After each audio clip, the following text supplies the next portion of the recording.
Front and Center. Front and Center. A focus on important and significant developments affecting the lives of Filipinos, not only in the Philippines, but also those living and working around the world. Join us in Front and Center. Front and Center. Here on Radyo Pilipinas World Service.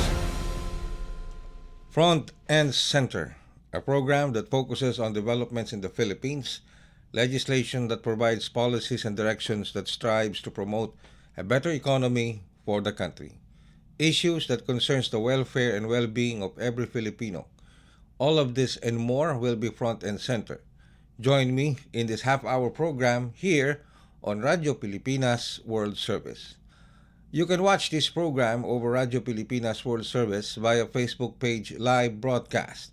Just access our Facebook page, Radyo Pilipinas World Service. You can also catch every Front and Center programs over our YouTube channel. Just type in your YouTube browser, Radyo Pilipinas World Service. The program Front and Center and the programs of Radyo Pilipinas World Service can also be listened to the following shortwave frequencies: 12.010 MHz, 15.640 MHz, and 17.820 MHz. So come and join us for another edition of Front and Center. I am your host, Rey Sampang. For today's edition, we will focus on Philippine President Ferdinand Marcos Jr.'s participation in the 30th Association Pacific Economic Cooperation or APEC Leaders Summit in San Francisco, California. President Marcos Jr. started his state and working visit in San Francisco, California by meeting with a large crowd of Filipinos and Filipino Americans in San Francisco. The President did not miss the opportunity to thank and recognize the vital contributions of Filipinos overseas in helping the Philippine economy through difficult financial situations through their remittances. The Philippine Chief Executive said in his speech that around $14.89 billion was injected to the Philippine economy in remittances, making the United States the Philippines' biggest single source of remittances that was sent by Filipino workers and healthcare workers. There are now more than 4 million Filipinos and Filipino Americans in the United States, of which 1.3 million reside in 10 states under the jurisdiction of the Philippine Consulate General in San Francisco. Out of this figure, around 700,000 Filipinos are living and working in the Bay Area. Here is Philippine President Ferdinand Marcos Jr. during the Filipino Community Gathering. Maraming salamat. Thank you once again for the very warm welcome that you have given to me and my official family, the entire Philippine delegation to San Francisco. I am here upon the invitation of the President Joe Biden to participate in the 2023 APEC Economic Leaders Meeting. But before I meet the leader of the world's largest and most important economic region, I thought that I should first meet with our kababayans here in the Bay Area. At balita ko, mayroon pa raw dumating na ating mga kababayan na nanggaling mula pa Nevada, as far from Alaska, Northern Nevada. Malayong, meron pa daw nandito galing sa Alaska. Sa Washington State. Puro masalap yung buong West Coast, representative na dito. Oregon, meron pa rin tayong mga kasamahan galing sa Oregon. Kumusta po kayo? At para sana naman naging maayos ang inyong pagbiyahe rito. At maraming salamat at nakahanap kayo ng oras upang para makapiling namin kayong lahat. I am very grateful for I will thank you for the overwhelming vote of confidence that you gave me and Vice President Inday Sara Duterte in the last election. You delivered the Marcos-Duterte tandem while setting the highest voter turnout in absolute numbers in the entire Americas region. Sa inyong nag-uumapaw na pagtitiwala at pagmamahal, maraming salamat po. Ngayon, Dahil hindi kami makapunta rito, dahil nung panahon na yun, COVID pa, hindi pa masyado makapagbiyahe, hindi kami nakaapak dito sa San Francisco nung panahon ng kampanya. So, allow us to relive the election experience through this small event this evening. I am both honored and humbled to follow the footsteps of my late father, President Ferdinand Edralin Marcos, who first visited San Francisco in 1966, first year of his presidential administration. My father considered San Francisco as an important city, not only because it is home to a very significant Filipino population, but also because this city has always been the historical, cultural, and economic link of the Philippines to the continental United States. It is for this reason that in 1974, during my father's time, the Philippine government purchased a set of buildings off Union Square in downtown area, now known as the Philippine Center in San Francisco. Our permanent presence in San Francisco shows our commitment to the Philippines' long-standing ties with the Bay Area, the Silicon Valley, and California as a whole, and the surrounding states.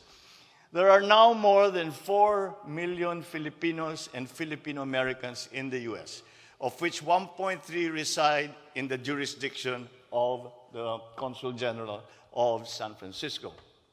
Out of that figure, around 700,000 of our kababayans live and work here in the Bay Area. 436 years na was since the first recorded arrival and presence of Filipinos, the so-called Luzones Indios or Luzon natives. Marami doon, Ilocano pa. At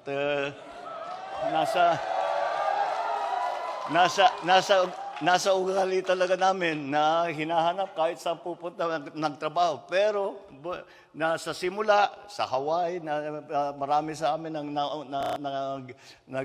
nailipat dito para magtrabaho. Mula noon, sunod-sunod na lahat na ng Pilipino. Palagay ko, lahat ng probinsya ng buong Pilipinas ay represented dito sa Amerika. The Filipinos that is why Filipinos and Filipino Americans can be found in various sectors of American economy, society, and media, as well as politics and government. Filipino Americans have emerged successful in elections across many Bay Area cities, including South San Francisco, the host city for our gathering this evening, led by the PhilAm Mayor Flor Nicolas, who is with us tonight. We also have elected officials, Filipino-American elected officials in Alaska, in Washington State. Of course, we take pride in the accomplishments of Filipino-Americans in statewide elected positions, including Utah Attorney General Sean Reyes and the Bay Area's very own California Attorney General Rob Bonta. Dahan-dahan talaga nararamdaman natin ang Filipino community sa lahat, in all walks of life. It has always been, you can always find, ang biro, lahat ng makausap ko ng mga leader, mga pangulo, mga prime minister, lagi nilang sinasabi, kahit saan kami pumunta, meron kaming nakikitang Pilipino. Yun ang hinahanap namin dahil silang magaling magtrabaho, dahil silang masisipag, sila ang maaasahan. Sila ang mga hari at reyna ng overtime.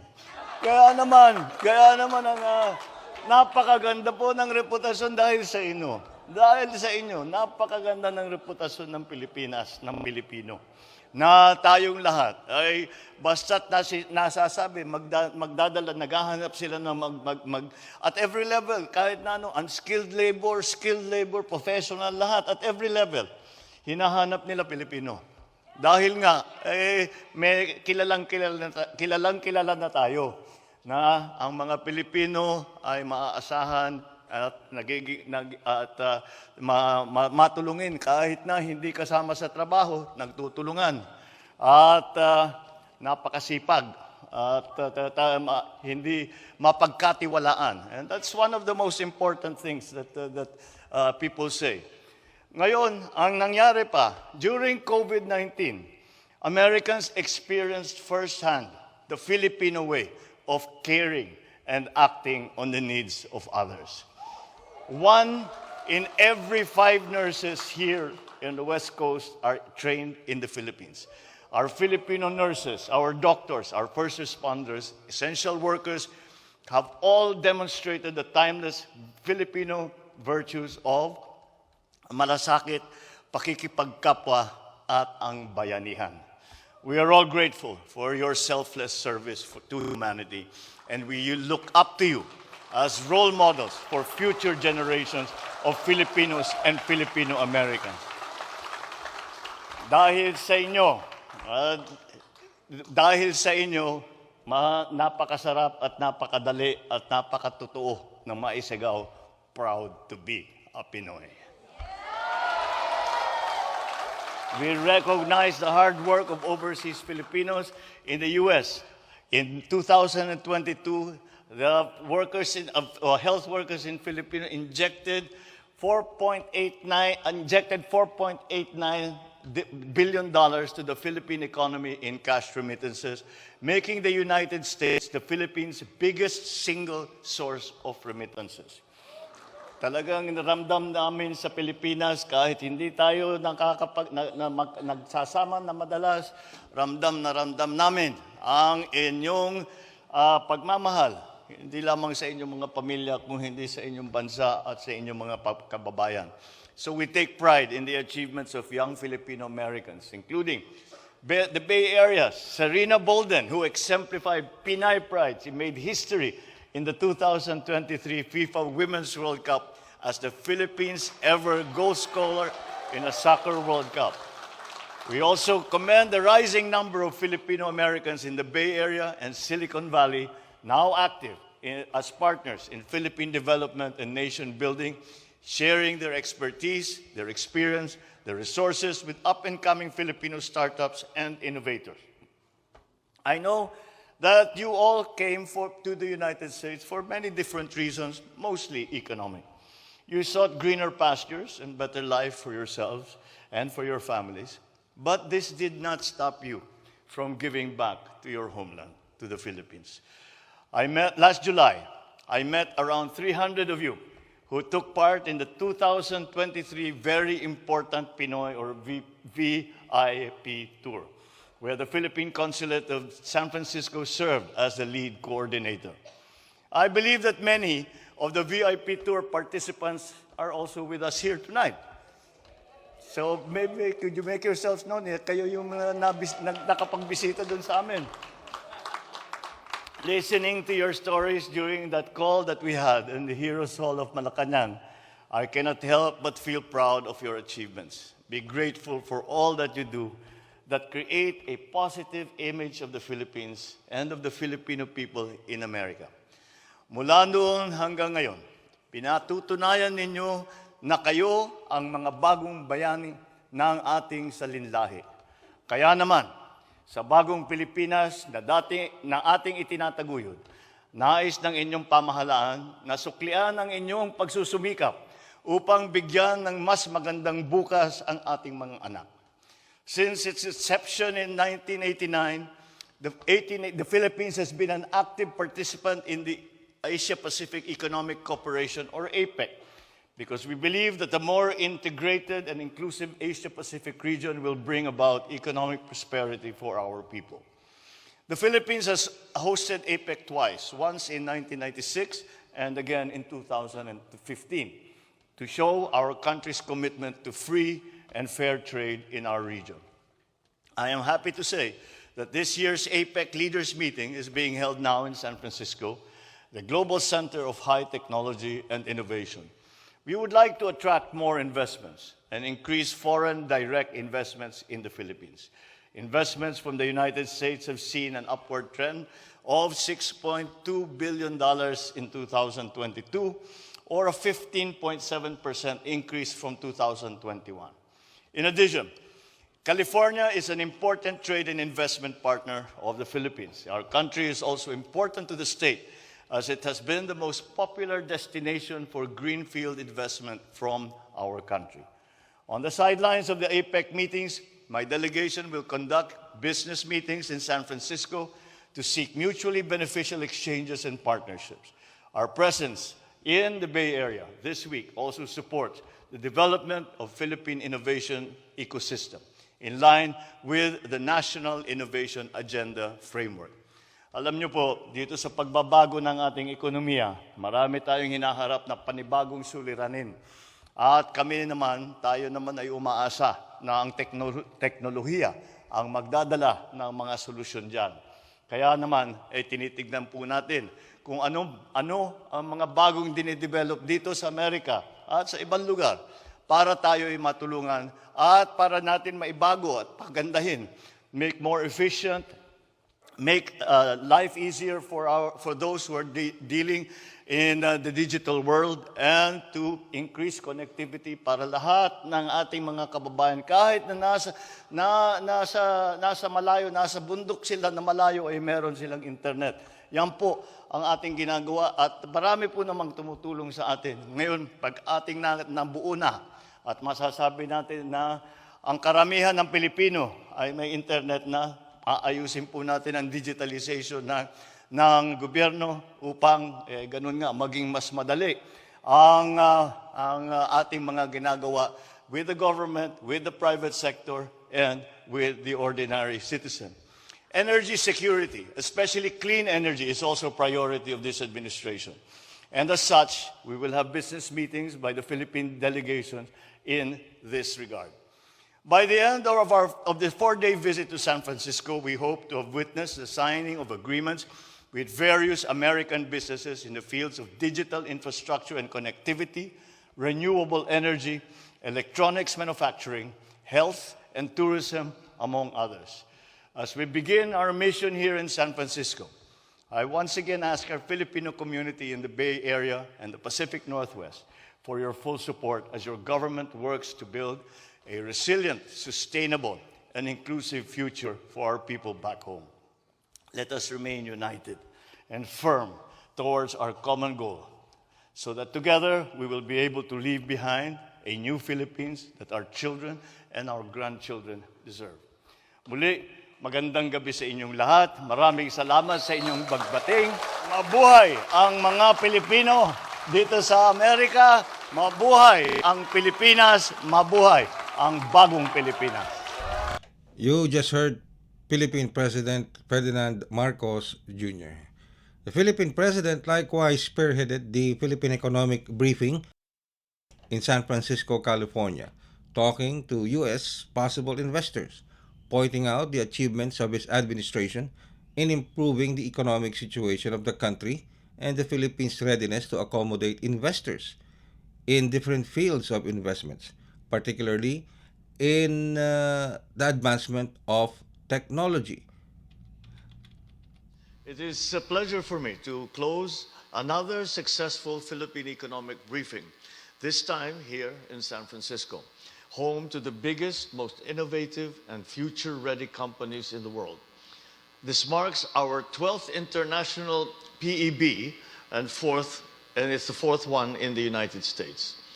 Since the beginning of this administration in 2022, the Philippine economic briefings have been a platform for the economic team to showcase what makes the Philippines one of the best places to do today. By bringing conversations on the country's macroeconomic fundamentals, policy roadmap, and investment opportunities closer to the international business community, we aim to reintroduce the Philippines and jumpstart meaningful, concrete, and mutually beneficial partnerships that will drive growth in the 21st century economy. Equally important, this is a deliberate and proactive way for us to generate feedback from our investor stakeholders.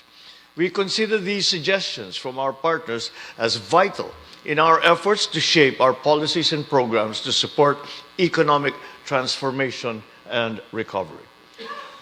Over the past year, we embarked on a journey towards economic transformation grounded on sound macroeconomic fundamentals, a favorable business climate, and agile risk management. More than 1 year on, in an uncertain global environment beset by slower growth, supply chain disruptions, and geopolitical tensions, the Philippines has continued to rise above the tide. In 2022, the Philippines registered its highest full-year GDP growth in nearly 5 decades. Just last week, we announced that the Philippine economy grew strongly by 5.9% in the third quarter of 2023, bringing our growth for the first 3 quarters of the year to 5.5%. This is the fastest growth amongst major economies in Asia, outpacing Vietnam, Indonesia, China, and Malaysia. We are confident that the country will post a full-year economic growth that is close to the 6 to 7% target for 2023. Major international financial institutions and think tanks, including the World Bank, the International Monetary Fund, ASEAN Plus 3 Macroeconomic Research Office agree. They project that the Philippines will outpace its major regional peers. In fact, Fitch Rating recently affirmed the stable outlook for the Philippines. This is on the back of strong growth, gradual fiscal consolidation, reductions in government debt to GDP ratio, and a comfortable external position supported by sound economic policies and robust economic reforms. Labor market conditions remain strong. We have been seeing consistently low levels of unemployment and improving quality of employment and underemployment that has been lessened and employment that has been generated. Inflation is slowly coming down. The October 2023 inflation slowed down to 4.9% from a frighteningly high 6.1% in September. We are committed to arresting inflation and maintaining overall price stability through supply-side interventions and demand-side management measures. This administration has put a favorable business environment at the center of our thrust to promote high-value investments. Commitment to purposeful reforms are also an enduring feature of Philippine economic policy making and planning. With the amendments that we have made to the Public Service Act, to the Foreign Investments Act, the Retail Trade Liberalization Act, and the Renewable Energy Act, we expect an influx of highly desirable investments in strategic sectors of the economy. We have also reformed the Philippines' fiscal incentive structure through the Corporate Recovery and Tax Incentives for Enterprises, or the CREATE Act, to attract both domestic and global firms to invest in strategically important sectors. Investments in rural areas and highly advanced technology and technology-enabled projects and activities are given top priority and consequently greater and longer incentives. Investments in the digital space are also highly prioritized. Incentives are given to projects covering research and development, and those adopting advanced digital production technologies such as, for example, artificial intelligence, additive manufacturing, data analytics, cloud computing, and nanotechnology. These are complemented by responsive refinements in policies that promote private sector participation in key sectors, even as we pursue legislative measures. We rapidly reformed the country's public-private partnership framework to simplify the approval processes, ensure the viability and bankability of PPP projects, to cut the red tape, and pave the way for quality infrastructure development. These reforms support the Philippines' massive infrastructure drive. We are prioritizing the implementation of 197 infrastructure flagship projects worth around $155 billion with a sharp focus on upgrading physical and digital connectivity, water, agriculture, health, transport, and energy. In addition, we look forward to the operationalization of the Maharlika Investment Fund, the country's first ever sovereign investment fund. It will serve as an additional source and mode of financing for priority projects of the government, including the infrastructure flagship. These projects offer high rates of return and significant socio-economic impact. Currently, we have identified about 80 potential infrastructure projects that are financeable through that fund, the Maharlika Investment Fund. With a solid reform agenda and unabating growth amid headwinds, the Philippines is ready to take off as a leading investment hub in Asia. A wealth of opportunity awaits you in the Philippines, and we are ready to explore new horizons with your investments in the coming years. Welcome to the Philippines. Thank you. President Marcos Jr. also highlighted the country's efforts toward green technology as the world transitions to renewable energy. The president focused on this during the Asia-Pacific Economic Cooperation Leaders Informal Dialogue and Working Lunch at Moscone Center in San Francisco, California on Thursday. President Marcos said that the key to addressing the high cost of green technology is cooperation in its development, liberalization of the sector, and facilitation of green trade and investment. He also pointed to collaboration on new and emerging sustainable fuels and technologies, storage systems, electric mobility, and critical minerals for storage, batteries, and cables as some of the many possibilities. Economic reform towards greening the economy also plays a key fundamental role. He stressed adding good regulatory practices and integrating innovation into regulatory policy development would ensure that economies have an enabling environment to encourage and adopt a green economy.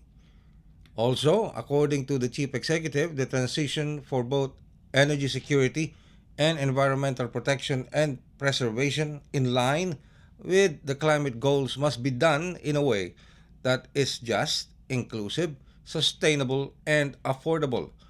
On the supply side, on the other hand, deeper collaboration in advancing and adopting affordable and accessible renewable energy allow carbon technologies can steer economies away from fossil fuel reliance.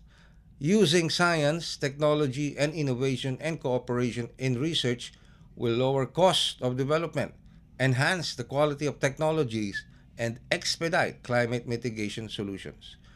Front and Center will be back after another episode of Pinoy Kultura. Time to celebrate kulturang Pinoy. Tradisyon, musika, sining, literatura at iba pa. Anything and everything fun and Filipino. Ito ang Pinoy Kultura. One of the fondest memories I have as a kid is riding the jeepney. It made me feel like a king. Dahil ito ang King of the Road. The jeepney or jeep is a cultural symbol that has transported us to school, the office, sa mall, at sa iyong first date. Mura, makulay, at mabilis. Yan ang ating jeep. Maaari bang umusog-usog ng konti? Sakay na! Yan ang Pinoy Kultura because our culture is cool. Serving the Republic of the Philippines for more than 75 years. Ito po ang Presidential Broadcast Service. We are back here on Front and Center, and this is your overseas station Radio Pilipinas World Service of the Presidential Broadcast Service. Still on the accomplishments of President Marcos Jr. during his working and state visit to San Francisco, California for the 30th APEC Leaders Summit. President Ferdinand Marcos Jr. witnessed the signing of 5 major agreements between private sectors from the Philippines and the U.S. on Wednesday on the sidelines of his attendance at the 30th Asia-Pacific Economic Cooperation Leaders Summit and related activities in San Francisco, California. Among these agreements are a Memorandum of Understanding between the Department of Science and Technology and ATMO Incorporated to build a high-resolution weather forecasting system for the Philippines using artificial intelligence or AI technology. A cooperation agreement was also signed between the Philippines Ayala Corporation with its president and CEO Jaime Agosto Sabel de Ayala and Ayala Corporation Health Chief Executive Officer and President Paulo Borromeo, Varian Philippines President and Managing Director Heinz Michael Horst Skirmer, and Advanced Oncology Solutions Varian Vice President Chuck Lindley. The parties will share their expertise in establishing and running the Philippines' first dedicated specialty oncology hospital to ensure an efficient way of delivering services to patients in making cancer care more accessible to Filipinos. Lloyd Laboratories, on the other hand, with its representatives led by Dr. Lloyd Balahadya, also signed an agreement with Difgen Pharmaceuticals LLC representative Mr. Ramandeep Singh Jha for a collaboration on the filing of abbreviated new drug applications, or ANDA, and the marketing of jointly developed pharmaceutical products within the United States. An investment of up to $20 million will also be undertaken by Lloyd Laboratories for the establishment and operation of the first U.S. Food and Drug Administration approved manufacturing facility in the Philippines, contributing to the advancement of the Philippines' position as a key player in the global pharmaceutical industry. Meanwhile, Ultra Safe Nuclear Corporation, or USNC, representatives led by its CEO Francesco Veneri also signed an agreement with Manila Electric Company, or Meralco, on the conduct of a pre-feasibility study for the potential deployment of micro modular reactors, this to enforce the sustainable energy agenda and provide affordable and dependable access to power, particularly to the underserved and off-grid areas for economic empowerment. An agreement was also made between Orbitz and Astranis for the deployment of the first two internet satellites dedicated to the Philippines was also signed. The agreement is expected to generate $400 million worth of investments over the next 8 years through the micro-geo satellites. Philippine President Marcos Jr. witnessed the signing also of the Memorandum of Agreement and Understanding, said that all of them will play an important role in terms of the country's climate resiliency, internet connectivity, clean energy, pharmaceutical manufacturing, and healthcare system. Here is President Marcos Jr.'s message on the importance of the agreements signed with different U.S. private companies. It is a good experience always to come and officiate, shall we say, or witness the agreements that we have come with our partners, some government to government and some on the private sector. They all hold a great potential for the Philippines to reshape its landscape of clean energy, healthcare, pharmaceutical manufacturing, internet and satellite technology, and climate technology. The partnerships we celebrate today are manifest of the unwavering commitment of the United States and the Philippines in terms of collaboration, innovation, and progress. The Philippines is one of the countries most affected by typhoons, with an annual average of 20 typhoons that bring heavy flooding and cause billions of pesos in damage to infrastructure, to agriculture, and to people's lives. ATMO and the Department of Science and Technology partnership on an AI-powered weather forecasting system will help the Philippines build its climate resilience. Astranis and Orbitz have also joined forces to bring internet connectivity to unserved and underserved areas in the Philippines. This $400 million partnership will help bridge the digital divide and foster our digital transformation in the Philippines. In the energy sector, USNC and Meralco are undertaking a pre-feasibility study on micro-modular reactors, and this partnership is a significant step towards exploring clean and sustainable energy options for the Philippines. It is aligned with our commitment to reduce greenhouse gas emissions and to increase resilience to climate change. In the pharmaceutical sector, Lloyd Laboratories and Difgen Pharmaceuticals have formed a joint venture for the product development and export of pharmaceutical products to the U.S. It is a significant step towards expanding the country's local production and promoting a competitive and robust local pharmaceutical industry. In the healthcare sector, AC Health and Varian have embarked on a groundbreaking partnership to improve access to quality cancer care in the Philippines. This initiative is a vital stride in the fight against cancer, and it reflects the Philippines' growing potential as a healthcare destination in Asia.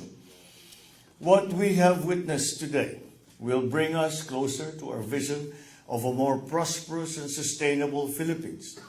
It is also a product of the lessons that we learned during the pandemic, and as you can see, the focus has been on the weaknesses that came to the fore in our systems, healthcare, be it healthcare, energy, supply chains, all of these areas where we feel that where we identified weaknesses and gaps in our systems, and we are trying to address those.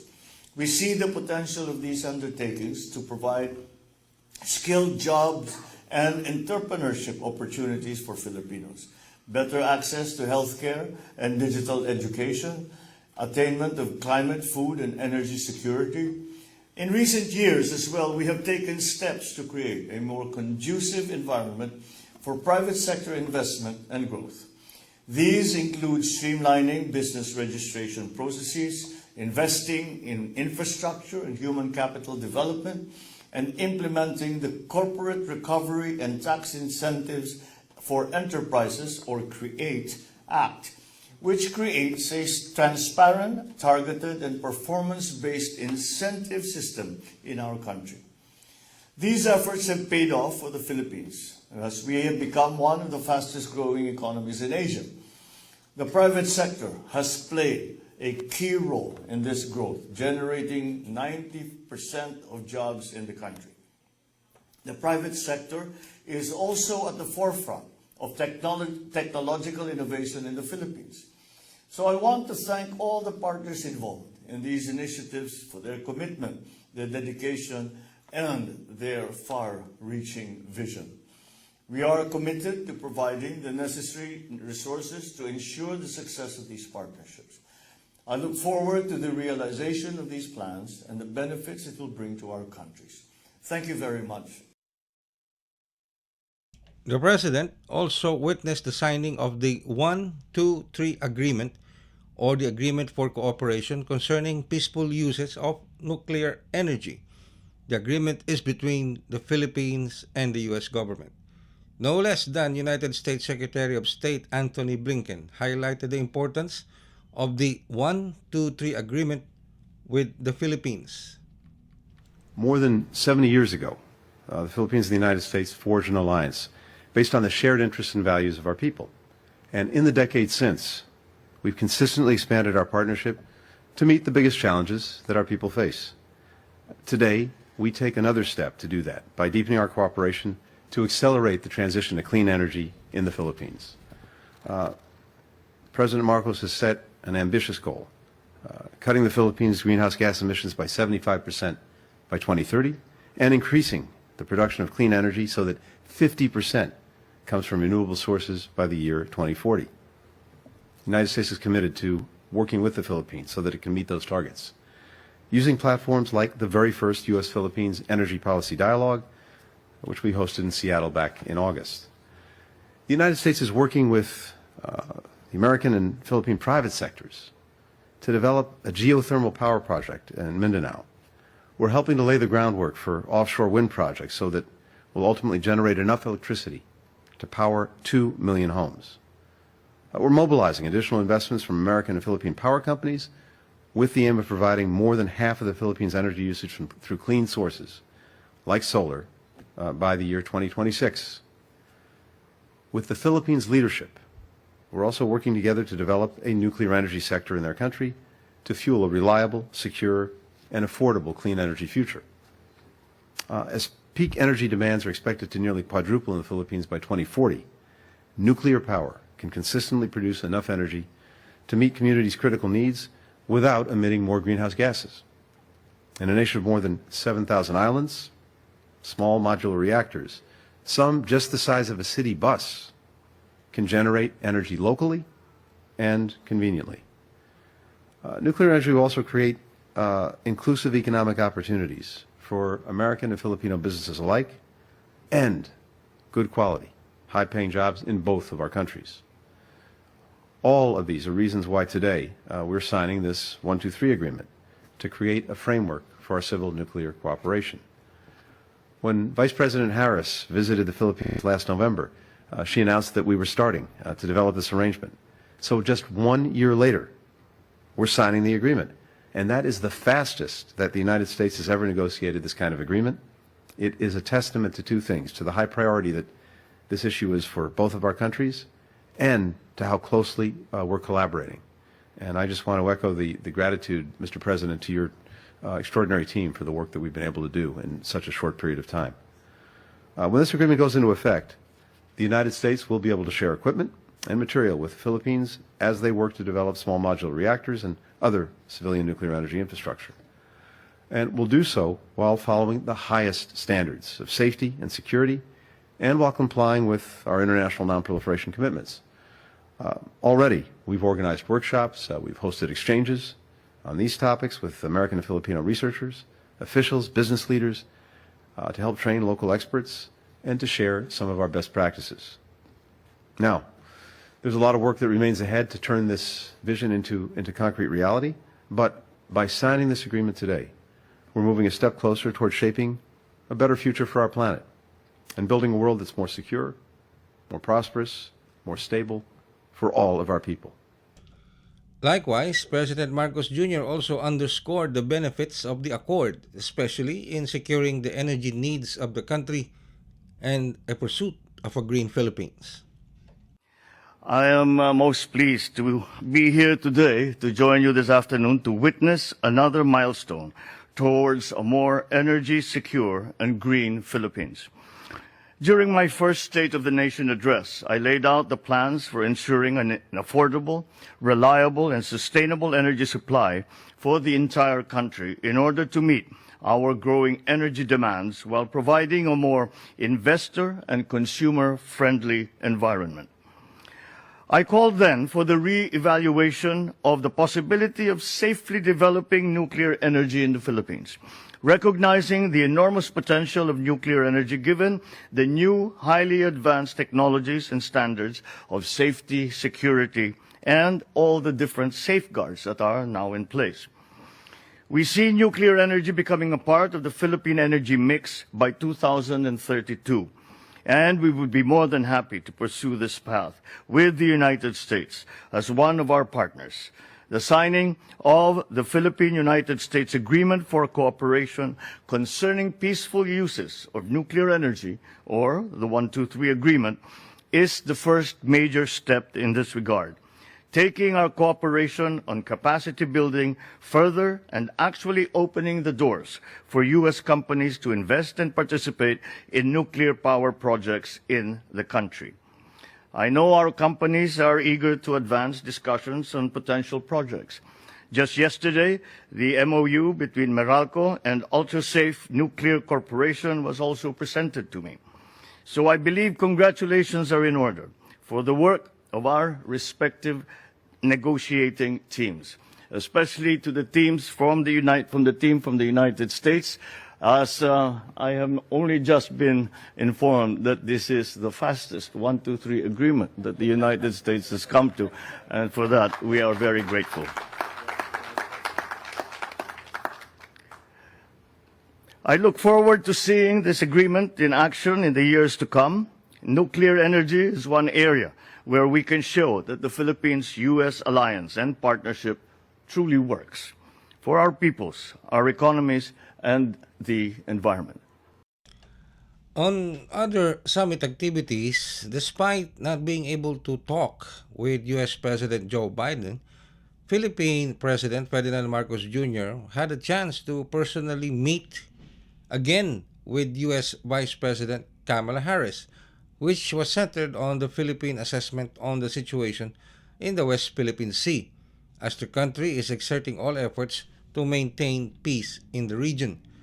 President Marcos Jr. stressed that the Philippines continuously tries to maintain the peace in the region with the help of the Philippine Coast Guard, the Philippine military, and the entire government. During the President's meeting with Vice President Harris, the two leaders reaffirmed the strength of the Philippine-U.S. alliance and reiterated their shared commitment to uphold international rules and norms, including in the South China Sea. Wednesday's meeting was the fifth between the U.S. Vice President and President Marcos Jr. They met previously when Harris visited Manila in November 2022. The Vice President of the United States also hosted Philippine President Marcos Jr. at the Naval Observatory in May 2023. A bilateral meeting on the margins of the East Asia Summit in Jakarta in September 2023, and a trilateral meeting with Japanese Prime Minister Fumio Kishida in Jakarta in September 2023. The Philippine President's meeting with U.S. Vice President Harris is held before a planned meeting with Chinese President Xi Jinping, which most likely focused on the situation in the West Philippine Sea and how both countries can move towards and attain a stable situation in the said region of the sea. Well, that is all the time we have for now. We have just brought you another edition of Front and Center. Join us again for another edition of Front and Center, same time and frequency. You can also watch this program over Radyo Pilipinas World Service via Facebook page, broadcast. Just access our Facebook page, Radyo Pilipinas World Service. You can also catch every Front and Center programs over our YouTube channel. Just type in your YouTube browser, Radyo Pilipinas World Service. The program Front and Center and the programs of Radyo Pilipinas World Service can also be listened to the following shortwave frequencies: 12.010 MHz, 15.640 MHz, and 17.820 MHz. Together with our producer, Mr. Erwin Peñano, and our technical personnel, Mr. Leo Magpayo and Mr. Milo Dionela, this is your host, Rey Sampang. Again, saying mabuhay and love the Philippines. You have just heard and watched Front and Center. Front and Center. Join us again for another edition here on Radyo Pilipinas World Service. Front and Center.